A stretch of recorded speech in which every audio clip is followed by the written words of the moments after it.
It's finals day at Sail Melbourne. The top 10 in each Olympic class battle it out for victory in Melbourne as part of the 7-stop ISAF Sailing World Cup. With the medal race being worth double points, it all comes down to one final race.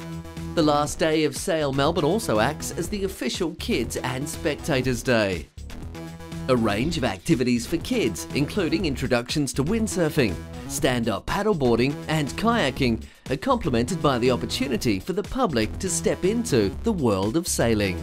Spectacular Melbourne conditions on Port Phillip Bay, with a southwesterly breeze of 15 to 20 knots, delivering great conditions for the medal races. First to race was the Finn class.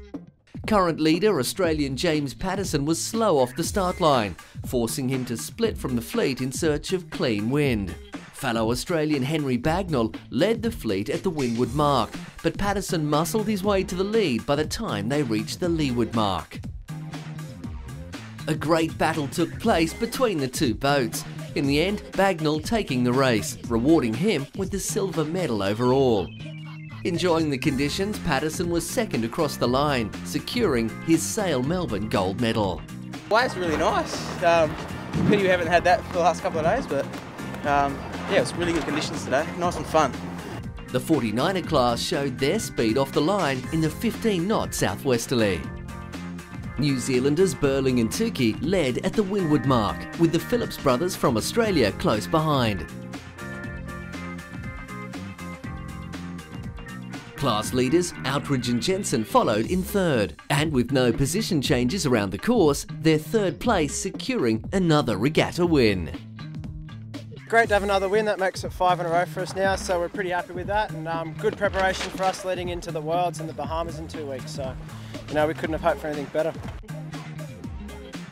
Across to the laser class, and only 4 points separated American Clayton Johnson and Canadian Michael Lee. The two keeping a close eye on each other before the start. Johnson succeeded with the strongest start of the two, Lee being forced to the right, chasing clean air. With a series of intense mark roundings and position changes, it all came down to the final leg and a nail-biting finish.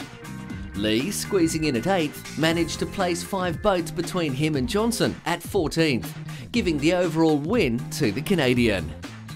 That last downwind that really sort of sealed it, because we all rounded pretty close. Malte looked like he was going to make a little run out the outside, but managed just to, well, have something a little extra, I guess.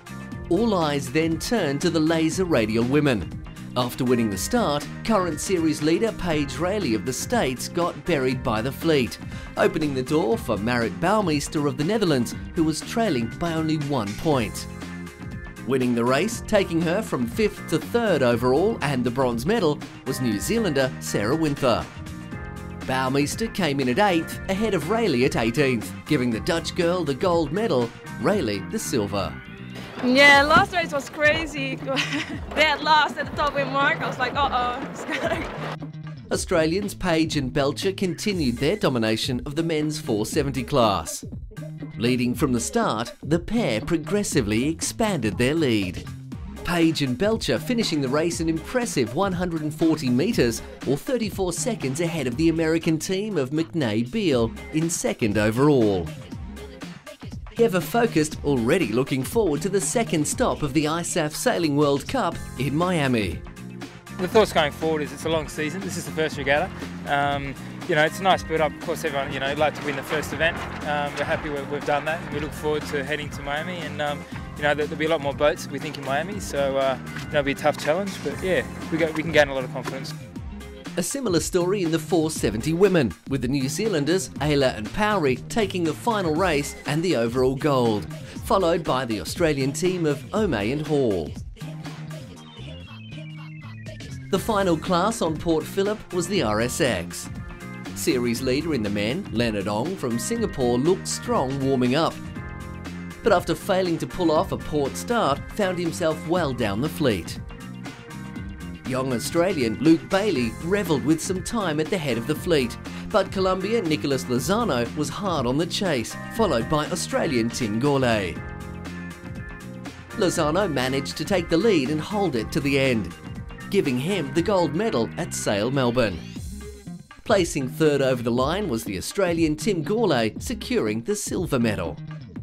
In the women's, after initially finding herself down the fleet, Australian Jessica Crisp made a late charge, placing second in the final race, which easily delivered her the gold medal and surprisingly her first ever victory in Melbourne. It's great to sail down here. It's always great conditions. The race is always run really well. You know, you get to sail in everything and it's fantastic. The presentation of medals and a final opportunity to party wraps up the first round of the ISAF Sailing World Cup. With a range of conditions, competitive racing and plenty of fun ashore, Sail Melbourne delivered the goods again this year for local and international guests. We look forward to seeing you next year.